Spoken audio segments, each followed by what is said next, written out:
आज की इस वीडियो में हम पढ़ने वाले हैं इलेक्ट्रिक पोटेंशियल। तो सबसे पहले तो ये जानेंगे कि इलेक्ट्रिक पोटेंशियल हम डेली लाइफ में कहाँ कहाँ देख पाते हैं।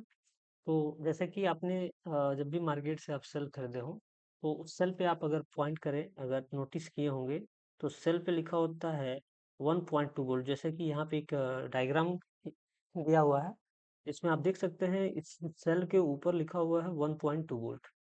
ठीक है। तो ये जो 1.2 वोल्ट सेल पे लिखा हुआ है वो सेल का पोटेंशियल डिफरेंस है या इलेक्ट्रिक पोटेंशियल भी बोल सकते हैं। फिर यहाँ नीचे एक दिया हुआ है बैटरी। आप इस बैटरी पे देखें तो लिखा हुआ है 12 वोल्ट। क्या लिखा है? 12 वोल्ट। अब ये 12 वोल्ट जो है इस बैटरी का पोटेंशियल डिफरेंस है, इलेक्ट्रिक पोटेंशियल डिफरेंस। अब इसी चीज को हमें समझना है कि इलेक्ट्रिक पोटेंशियल या इलेक्ट्रिक पोटेंशियल डिफरेंस एक्चुअली है क्या। जैसे अगर हमारे पास सपोज कि एक चार्ज है प्लस क्यू। ठीक है।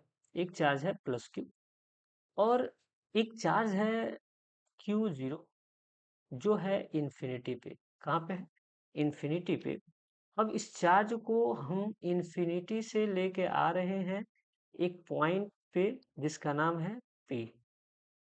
तो ये जब, चूंकि ये क्यू जीरो जो होता है वो पॉजिटिव होता है, क्या होता है? पॉजिटिव। और इसको हम टेस्ट चार्ज भी बोलते हैं। क्या बोलते हैं? Test charge. इसका यूज केवल टेस्ट करने के लिए किया जाता है और इसका जो नेचर होता है वो हमेशा पॉजिटिव होता है। और ये जो है, जो प्लस क्यू आपको दिख रहा है, इसको हम सोर्स चार्ज बोलते हैं। Source charge. तो इसी सोर्स चार्ज के पास हमने एक पॉइंट माना है पी। इन्फिनिटी से इस क्यू जीरो को पी पॉइंट तक लाना हमें। क्योंकि सोर्स चार्ज भी पॉजिटिव है और क्यू जीरो भी पॉजिटिव है, तो जाहिर सी बात है जब इसको आप लेके आएंगे तो ये क्यू जीरो इस, सॉरी, ये सोर्स चार्ज क्यू इस क्यू जीरो को रिपेल करेगा। इसके बावजूद भी आप इस क्यू जीरो को पी पॉइंट पे लाएंगे। पी पॉइंट पे लाएंगे तो आपको क्या करना पड़ेगा? वर्क। तो ये जो वर्क करना पड़ रहा है क्यू जीरो को लाने में, उसी वर्क को इस पॉइंट पी का पोटेंशियल बोलते हैं। ठीक है। अब इसको डिफाइन कैसे करेंगे? The amount of work done. देखिए, अगर ये क्यू जीरो को अगर हम 1 कूलाम मान लें, 1 कूलाम, तो क्या हो जाएगा? Work is equal to electric potential at the point P. हम इसको डिफाइन कैसे कर सकते हैं? देखिए, the amount of work done in moving a unit positive charge, a unit positive charge from infinity to a point P is known as electric potential at this point.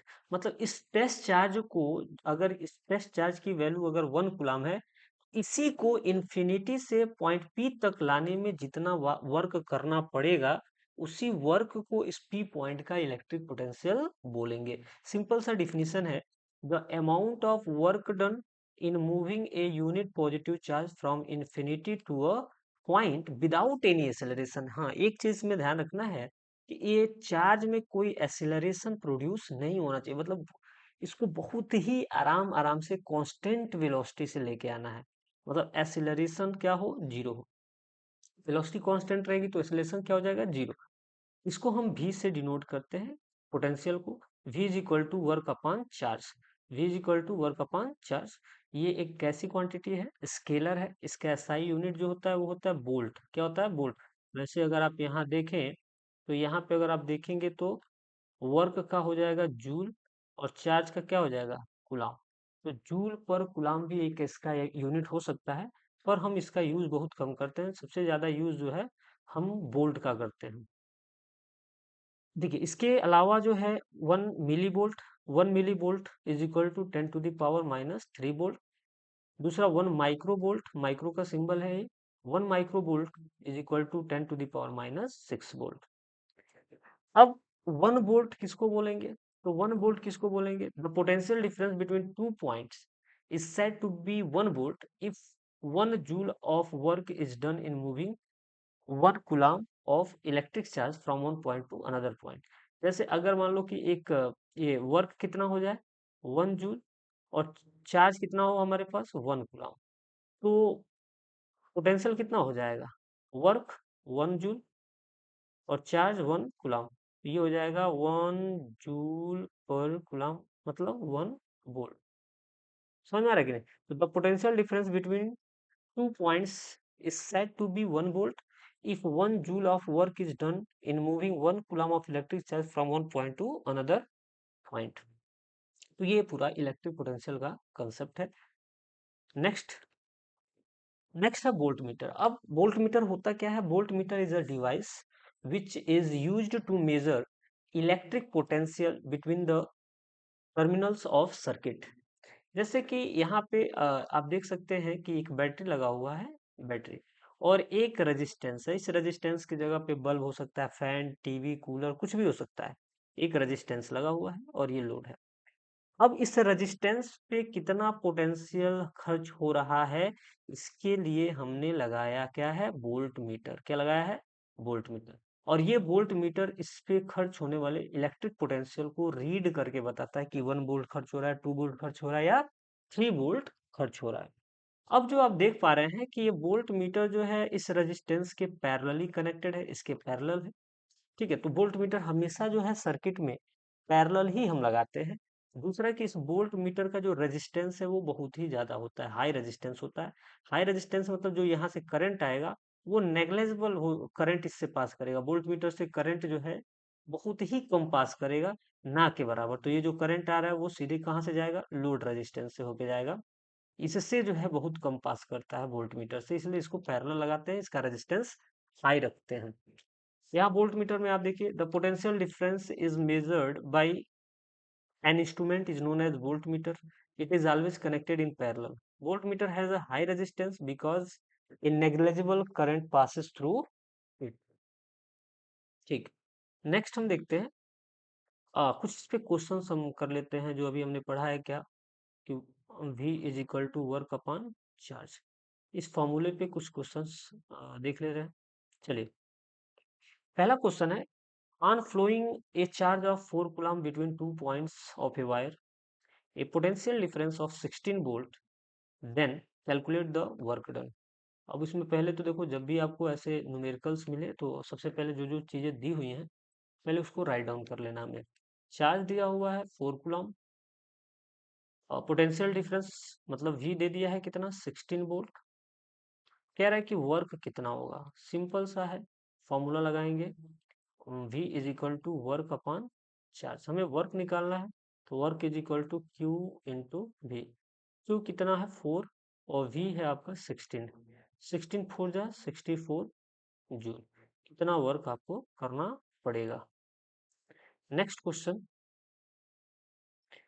How much work is done in moving A charge of 2 coulomb across 2 points having a potential difference 12 volt.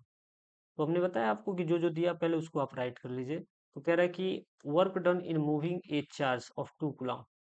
तो charge दे दिया है कितना? 2 coulomb, और भी दिया हुआ है 12 volt. अब इसका निकालना क्या हमें? वर्क। सिमिलर क्वेश्चन है पहले के जैसा, V is equal to work upon charge. Now work is equal to Q into V। Q की वैल्यू है 2, V की वैल्यू है 12, ये हो जाएगा 24 जूल। इतना वर्क करना पड़ेगा। नेक्स्ट क्वेश्चन है कि the potential difference in A circuit is 12 volt, 30 36 joule energy is consumed, find the amount of charge. Potential difference जो सर्किट का है वो कितना दिया हुआ है? 12 वोल्ट। और कितनी एनर्जी कंज्यूम्ड हो रही है? एनर्जी कंज्यूम्ड हो रही है 36 जूल। जो एनर्जी कंज्यूम्ड होती है वही वर्क के इक्वल होती है। तो अब हमें क्या निकालना है? Q. Now V is equal to work upon charge. Now charge is equal to work upon V। Work दिया हुआ है 36, V दिया है 12, डिवाइड करेंगे तो ये 3 कूलम आएगा। ठीक है, अगला हम देखते हैं। अगला question, how much energy is given to each coulomb of charge passing through a 6 volt battery. देखिए, एक चार्ज जो दे दिया है वो ईच कूलम मतलब 1 कूलम। बैटरी का जो पोटेंशियल डिफरेंस है वो कितना है? 6 वोल्ट। पूछा है कि कितना एनर्जी खर्च होगी एक कूलम चार्ज को एक 6 वोल्ट की बैटरी से पास होने में। तो यहाँ पे V is equal to work upon charge. Now work is equal to Q into V। और यही वर्क जो है एनर्जी के में स्टोर होगा, जितना वर्क होगा वही एनर्जी के फॉर्म में स्टोर होता है। चार्ज है 1, V कितना है? 6, ये हो जाएगा 6 जूल।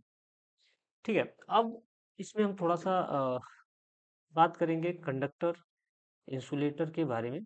तो देखिए कंडक्टर क्या होता है? कंडक्टर एक ऐसा ऑब्जेक्ट होता है, ऐसा मटेरियल होता है जो अपने अंदर से इलेक्ट्रिक चार्ज को बहुत आसानी से फ्लो होने देता है, हीट को भी बहुत इजीली फ्लो होने देता है, जैसे कॉपर, सिल्वर, आयरन, ऐसे बहुत सारे सब्सटेंस है जो कंडक्टर होते हैं। इसके अलावा भी अगर हम देखें तो कार्बन में एक ग्रेफाइट होता है। कार्बन पूरा जो है इंसुलेटर होता है, लेकिन जो ग्रेफाइट होता है कार्बन का ही एक फॉर्म होता है ग्रेफाइट, जो कि कंडक्टर होता है। ह्यूमन बॉडी भी एक बहुत ही अच्छा कंडक्टर माना जाता है, क्योंकि इलेक्ट्रिसिटी या चार्ज इससे भी फ्लो हो जाता है। जैसे हम लोग को झटका लग जाता है जब भी हम किसी वायर को टच करते हैं, तो उसमें अगर करंट फ्लो हो रहा है, टच करते हैं तो हमें झटका लगता है। That's why human body is a good conductor. Conductor में आप देखिए, एक कंडक्टर इज एन ऑब्जेक्ट और type of material that allows the flow of charge और इलेक्ट्रिक करंट, जो कि अभी हमें आगे पढ़ना है। एग्जाम्पल में जैसे हो गया सिल्वर, कॉपर, सिल्वर, आयरन, बहुत सारे ऐसे। In conductor there are very large number of free electron, ये बहुत इंपॉर्टेंट है। कंडक्टर में फ्री इलेक्ट्रॉन्स बहुत ज्यादा होते हैं। ठीक है। तो फ्री इलेक्ट्रॉन्स क्या होते हैं अभी हम लोग आगे पढ़ेंगे। कार्बन क्या है? कार्बन चूंकि इंसुलेटर होता है, लेकिन इसका एक फॉर्म है ग्रेफाइट। ग्रेफाइट जो है क्या होता है? एक कंडक्टर होता है। Human body is also a good conductor. अब इंसुलेटर क्या है?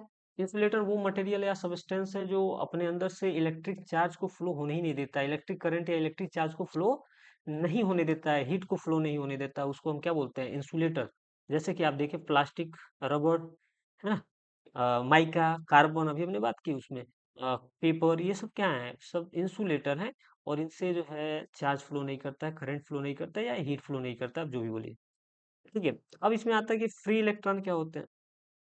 तो वो इलेक्ट्रॉन, एटम का वो इलेक्ट्रॉन जो न्यूक्लियस से बहुत लूजली बाउंड होता है या बाउंड ही नहीं होता है, उसे हम क्या बोलते हैं? Free electron. जैसे अगर आपने पढ़ा हो सोडियम, अभी पिछले वीडियो में जो है सोडियम पे चर्चा हुआ था। सोडियम का एटॉमिक नंबर होता है 11। कितना होता है? 11। तो इसको अगर हम सेल में अरेंज करें तो 2 8 1, तो इन दोनों का ऑक्टेट कंप्लीट है, पर वन जो है वो न्यूक्लियस से बहुत ही लूजली बाउंड होता है। इसको हम क्या बोलते हैं? Free electron. ठीक है। तो वो इलेक्ट्रॉन, किसी एटम में वो इलेक्ट्रॉन जो बाउंड ही ना हो, या फिर बहुत ही न्यूक्लियस से बहुत ही लूजली बाउंड हो, उसको हम क्या बोलते हैं? Free electron. अब इसके बाद से हमें जो है नेक्स्ट वीडियो में पढ़ना है, वो पढ़ना है इलेक्ट्रिक करंट। तो ये बहुत ही जल्द वीडियो आने वाला है। आई होप कि आपको ये जो वीडियो है, जितना हमने यहाँ पे समझाने की कोशिश की है, वो आपको अच्छे से समझ में आया होगा। धन्यवाद।